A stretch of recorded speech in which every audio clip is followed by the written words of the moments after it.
we have in mind for you isn't on your dream sheet, and you've probably never even heard of this assignment. The words of the assignment officer from the Pentagon rang heavy in my cell phone as I was about to hear where my next stop on my active duty Air Force legal career would lead me. An ominous moment. This would not be my first move. The Air Force had sent me to Charlottesville, Spokane, Washington, D.C., Tokyo, San Antonio. Before that, I had been in law school in Nashville. I had been in undergrad in Houston. And as a young boy in Pittsburgh, I had patrolled Three River Stadium with youthful Barry Bonds and Andy Van Slyke. But I had an expectation of where I was going to go. I was in an international law program where usually people went overseas. And in fact, the other 4 people in the program for the Air Force all wound up going to England and Germany and the Republic of Korea and Turkey. But where would I go? So I was kind of nonplussed when the voice said we're headed to the National Air and Space Intelligence Center at Wright-Patterson Air Force Base. I had never heard of it, and for good reason. There had only been 2 other people who had been in the job before me, and they had both been significantly senior to me, so had no idea who they were, but NASIC it would be. Dayton, on the other hand, I had heard of it. Music fan, you know that all those Guided by Voices songs had hatched in Dayton. As an Air Force officer, you knew that flight had come from Dayton. And as someone who had paid attention to current events when I was in college, you knew that there had been a big peace treaty in Dayton. But what was it like to live in Dayton? I really had no idea. But I liked the idea of living in urban neighborhoods in D.C. and in Spokane. That had gone well. But there were discouraging words. A friend of my sister's who had lived in the area posted this on my Facebook wall as I was house hunting, referring to this area as the armpit of the universe, and cautioning me not to buy a house. But I wanted to buy a house.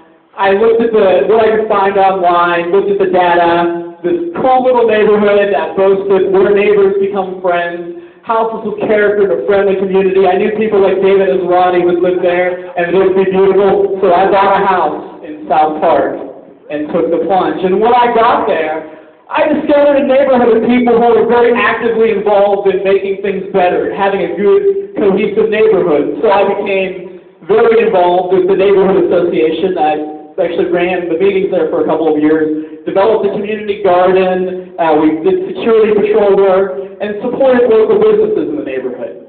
So the neighborhood was cool, but what about the rest of Dayton? I remember going for a run my first weekend here downtown, and it seemed like there were just a bunch of abandoned buildings. Like something had gone on here before, but what was going on now? Why was that shopping cart up on that concrete beam?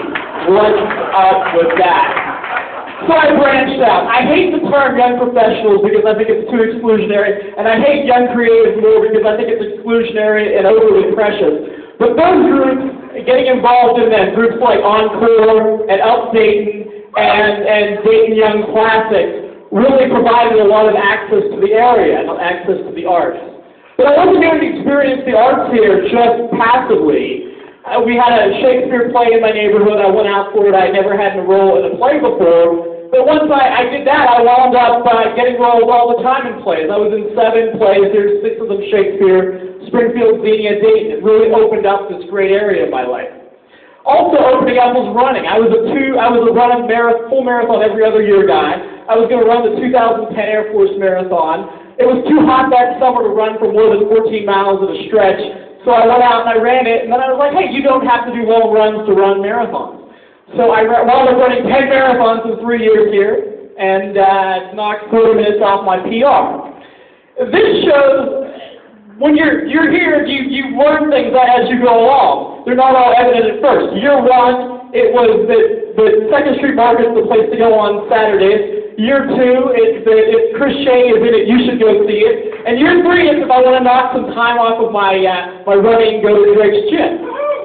This was a weekend, humble weekend late in February around here. It was totally brilliant. You had PK night. You had a neighborhood outing at the tavern. You had DC, and you had the Last Waltz tribute. These were not the actions of a dying community. These people here who actively could go out and make their own fun.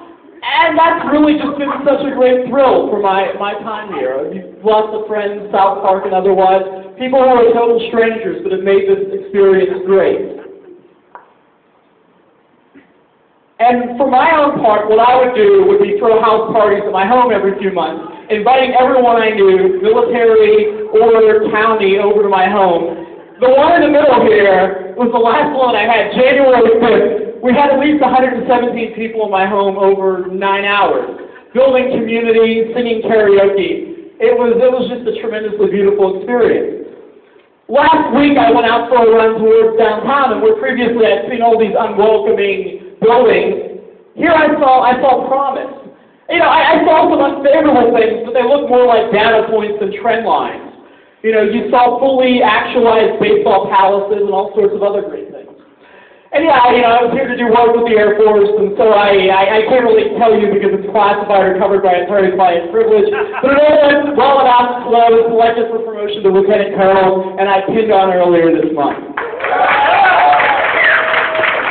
But, however, that means a move, and so next month I will be going to an assignment in the Middle East, land of swimming pools and movie stars, or at least Janet Jackson, who married someone from this community. And while it's a great opportunity, it also makes me sad to leave all of this after a short amount of time, because you don't usually see people enjoying places and then leaving after a short amount of time. I quote at the end, Bill Simmons is a sports writer who likes to compare athletes with pop culture figures. When he was writing about Bill Walton and his brilliance as a young player, he compared him with the rapper Tupac Shakur, and he said, that's how I feel about Walton and the Trailblazers.